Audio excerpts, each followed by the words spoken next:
Viewers, welcome to Beyond TV. You are about to watch a program called UK, the Land of Opportunity.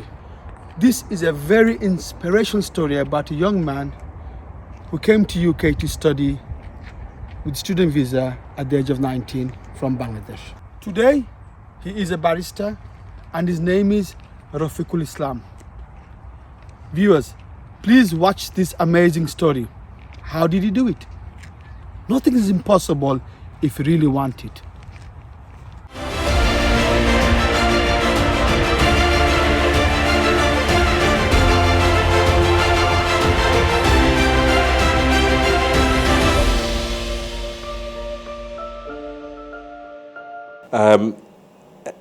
I think a lot of people will be aware of this. In 2009, 10, and 11, a lot of students came from Bangladesh. I think they opened up a door where people could come to the college instead of universities. And because of this, a lot of students came without actually proper qualifications. And a lot of people also came with proper qualification. They have completed their degrees. They were studying at reputed universities in Bangladesh. They came. I also came, and I remember from my batch that I was studying with at college, pretty much most of them came. And most of them came to UK. came to the UK because the UK opened up their door for students at that point in time. I came to a college. I was admitted to an external program, law program with Northumbria University. Which university? Northumbria University Which city? is I think is located in Newcastle. Newcastle. Okay. This was an external program, and this course was provided through Guildhall College in London. So that's where I initially came to study law. Okay, so that was your first college in UK. Yes. Okay. About 5 months down the line, later, the college lost its license, and that was very usual at that point in time. Yeah, a lot of colleges lost We're their. hearing about those things. Yes. earlier. Yes. The moment it lost its license, it gave me two scenarios: either not to study anymore, become illegal, or maybe move to Europe, or to go back to Bangladesh. Or go to Bangladesh. The other option was Yeah. that I go to university and study. It was in me, education. My parents all studied. My mom, when I asked my mom, this was the situation, what do I do? Okay. And I said to my mom, in 10 years' time, I'd be somewhere where you can be proud of me if I can continue to study. That's what you told your mom. Yes. When you came under the situation. Yes. Okay. My dad, he was not very interested due to his financial circumstances. My mom said to me, Rafi, I have taught thousands of students in my lifetime. So your mother was a teacher? She was indeed. Okay. She was a high school High teacher. school teacher. Okay. And she said, it would be my greatest failure if you are not able to study while I am alive. Wow, that's what she said to you? That's what she said to me. Wow. And the mindset that I had at that point in time is just to study. It wasn't about earning money. It wasn't about looking after others, I would say, frankly, because I was not in a position to do so. And if I did that, then I would jeopardize my career. And once you build up a career, then you are able to then help more people in a meaningful way. So I was poised with two scenarios, like I said. Okay, yeah. The second one was very difficult to go to university because the university fees at that point in time was about, I think, £12,000 per year for international students, and to go on and study for 3 Plus years. living cost. Yes, additionally. Additional. My mom finished teaching after about 18 years. So she didn't get her full pension. She only got one. At that time, when At you were that time. deciding which direction to go take. So, Yeah. okay. Yes. She had 1,000 pounds, 1 lakh taka in Bangladeshi taka in her bank account, and that was from her pension, and that is all she had because of not fulfilling the complete number of years. She said to me, "You can have that." And I said to Mom, "I think I'll need probably a little bit more." At that point in time, my uncle, who also lived in Bangladesh, took out a loan. So amount of money she knew she had to give you for you to continue with the study. She wasn't shocked or anything. The only one thought that she had was to provide the tuition fees and the finance that I needed to continue to study. Due to their generosity and her determination, they managed to give me the deposit that I required. So I got an admission at University of Salford in Manchester. South? University of Salford. Salford. Salford. Salford. Okay. It's located in Manchester. So I went to admit myself in that university to study law. Once I went to the university, there was Fresher Week. The military came with their stall. Okay. In the university. Oh, okay. I was working for Iceland. I was also progressing through the ranks in Iceland while I was studying. The military came and said, "Are you interested? Are you a Commonwealth citizen?" I said, "Yes, I am." And I had great passion to join military from my childhood for some reason, but I had that. And it instantly intrigued me to join. So I went through the test, medical test, physical test, and the exam-based test. I went through all those tests. Yeah. So what about your education? Same time you were studying in the university, and what? Can you have both of them at the same time? Can you? The issue was I had to fork out as much money as I could to accommodate my tuition fees and my accommodation fees, and which is why I would have no rest. So it's a paid job they was offering. The military was offering you a paid job. Yes, it was an officer training, lasted for 3 years. At the beginning of the 3 years, while I was studying my law degree, which also lasted for 3 years, so it was done simultaneously, both of them. Alongside, I've also worked for Iceland, and I've also worked as a security guard at Manchester City Football Stadium and Manchester Arena. You was doing 3 jobs at the same time? Yes, while I was studying full-time education. I had no other option. If I was to study, that was my only option. Because of your financial burden you have at this moment. Of course. Yeah.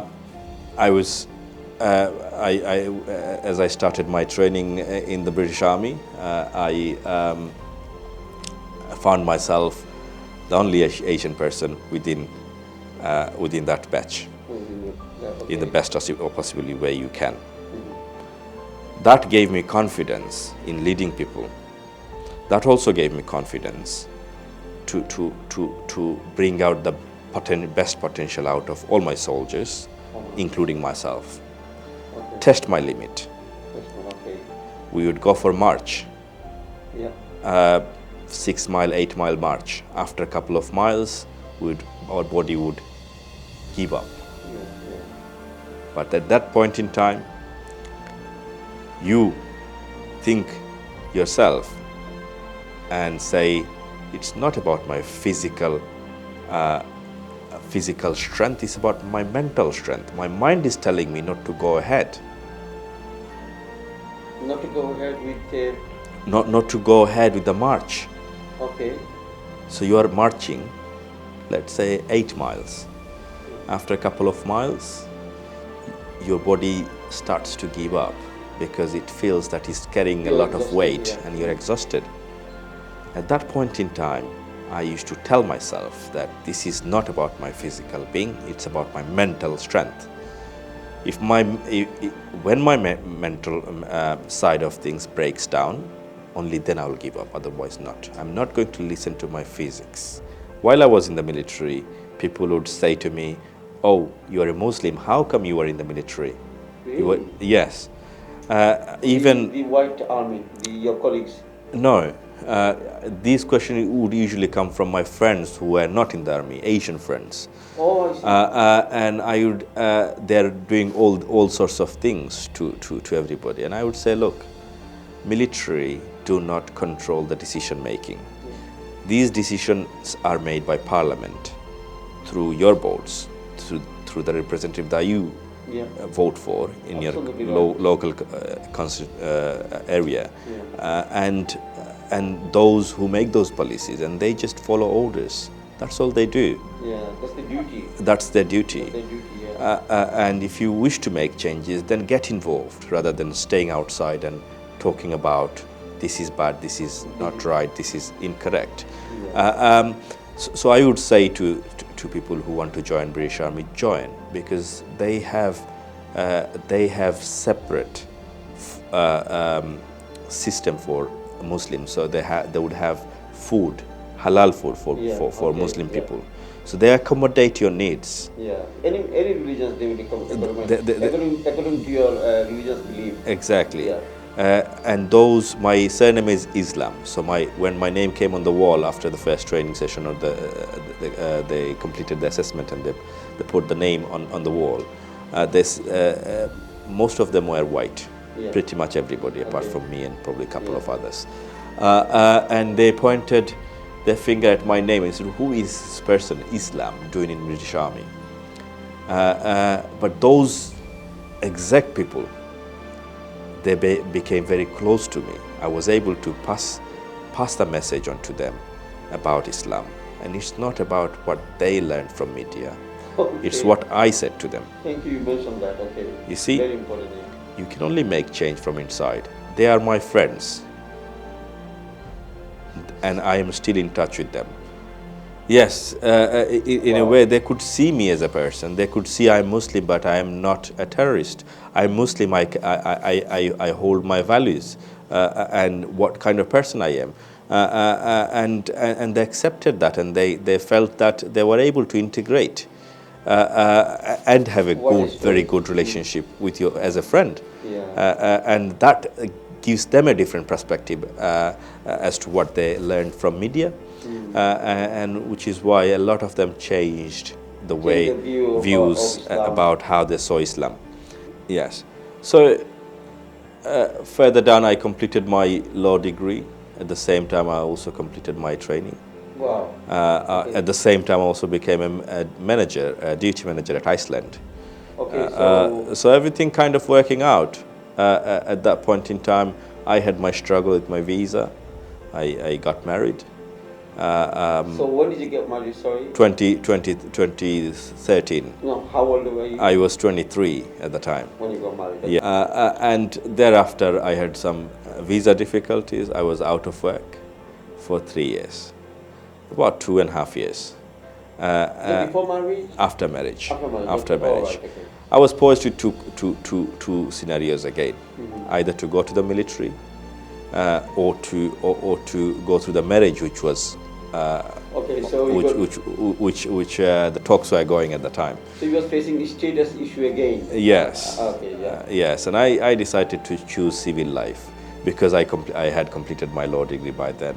So I actually went ahead with my marriage, and thereafter we had some difficulties. I had some difficulties in terms of my visa, and due to that I was out of work for a couple of years, 2.5 years, and also out of study. As soon as I got my visa, I went back to university straight away in the next available session that I had, which was September 2016. So back to education again? Yes. Thereafter I worked free for a year for a firm, just to get my foot into a law firm. Okay. I would work in the community center for free. Community centers for free. And what's the reason for that? To build up my experience, to give to people that the help they needed, and in the process also learning about. But you had a family that time, so your income, how you was producing your income? My missus, she did help me a lot in terms of Maintenance, family maintenance, maintaining the family and so on and so forth. So I am grateful to her at the same time. She was there for me at the time of needs, and she understood what I was doing, and she thoroughly supported me, for which I'm very grateful. Thereafter, I obtained a training contract to become a trainee solicitor. I completed my training as a trainee solicitor, I think in 2020. I also became a solicitor. I became a solicitor. 2020. Yeah. I also became a solicitor advocate thereafter in around October 2020, and then I applied to move to the bar because I always loved being in court, talking to the judges, seeing the end results really, applying law where it matters the most. Yeah. What was your dream? That was my dream. Your dream is not completed yet. No. Your dream still you working for your dream. Yes. Yeah. Okay. And thereafter, obviously, I was called in Lincoln's Inn, where I was called as a barrister. I then joined Rochester Chambers to practice as a barrister from within that set, and since I believe November 2021, and since then I have been practicing as a barrister and travel around the country from courts to courts every day pretty much, and representing different people, different yes, and it gives me great pleasure to be able to help those people, those who are in need, and to reach out to the community for anything they need. I would say this to you. I had to make a very tough choice at one point, where to pay for my rent or to eat. At that point in time, I paid the rent and did not eat, but so I carried on. So you didn't have enough money to eat? No. Because you need a roof under your head. That was more important. Yes. Okay. So I didn't eat. I would have a budget of £20 just to cover my weekly expenses for food. And I would go to dig soil in people's garden just to make just enough to get food. Just to make some extra money. So you was digging garden for someone just to earn some extra money for your food, for your other expenses. Is that right? That is correct, Jaribal. And I would not have to go through that if I was just working maybe illegally. I would have enough money to cover all my expenses. But the only reason I was doing that and struggling was because what I wanted to become. I wanted to become a barrister. I wanted to study, which is why I starved, so that I could pay for my university fees, so that I could continue with my study. And that determination you have to have in you. Nobody can put a dream in your head and say, go and achieve that. That's not how it works. You have to be your own responsible being if you are serious about achieving something in life. You have to make sacrifices that are not easy to make. Not easy to make, absolutely. And the message to you, therefore, is people say some people get lucky. It's not about luck. I would say sometimes maybe 10% about luck, but 90% you have to put your hard work in. And if you really wanted something, you can achieve it, because this land, like Jalil Bhai says, is a land of opportunity. Yes, there are a lot of contribution from a lot of people along the way. I am not going to upset by saying one name and not the other. No. So I will say I'm very grateful for everyone that has helped me along the way to become who I am.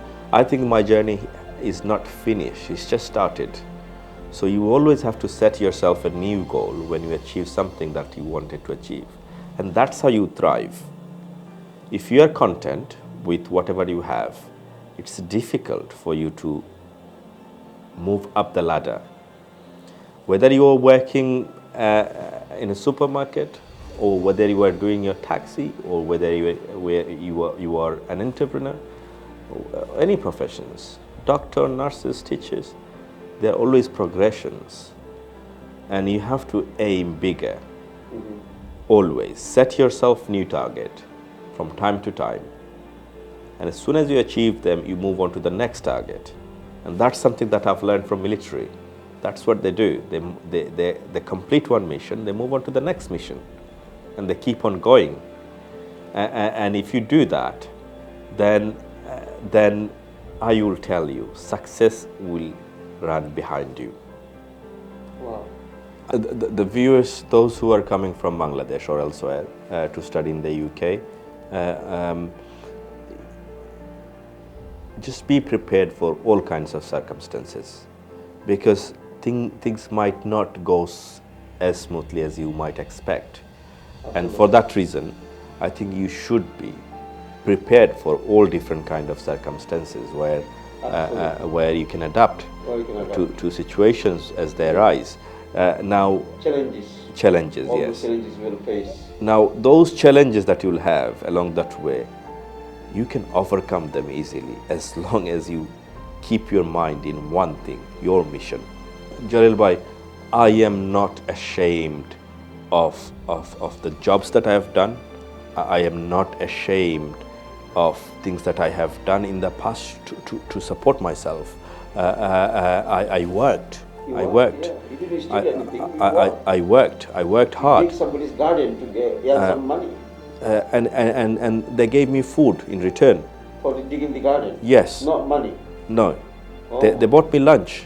And I was grateful for that, because I worked. I was not begging. No, absolutely.